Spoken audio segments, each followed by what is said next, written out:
Grabe yung comfort na binibigay ng Diyos, no? Alam mo yung nag-worry ka sa kinabukasan, tapos mababasa mo to. Ang Diyos ang mangunguna sa iyo, sasamahan ka niya. Hindi ka niya bibiguin o pababayaan man. Kaya't huwag kang matakot ni panghinaan ng loob. Grabe naman yun. Ang context po niyan, si Moses po ang nagsabi niyan sa mga Israelita. Kasi end na ng journey niya. 120 years old na siya. At sinabi na ng Diyos sa kanya na hindi na siya makakatawid sa Jordan River.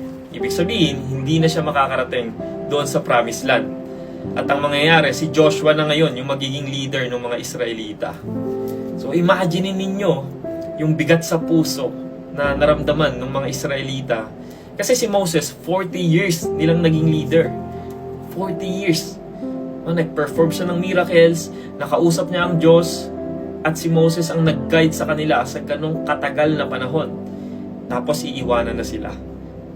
Bukod sa bigat, may takot at walang kasiguraduhan ang naramdaman ng mga tao. Pero niremind sila ni Moses na ang ultimate leader nila ay hindi tao, kundi ang tunay at buhay na Diyos na never sila iiwan at pababayaan. Sabi niya dyan, no? The Lord Himself goes before you. Grabe, no? Hindi lang yun comfort kundi guarantee, kasiguraduhan na huwag kang mangamba.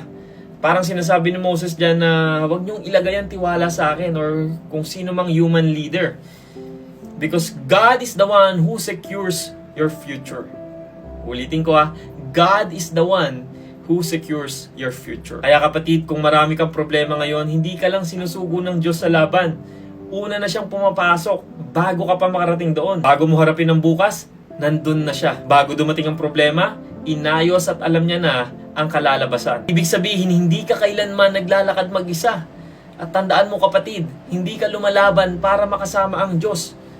Lumalaban ka dahil kasama mo na siya at nauna pa siya sa'yo. At nung sinabi ng Diyos na hindi ka niya bibiguin o pababayaan, kapatid, pangako yun na hindi nagbabago.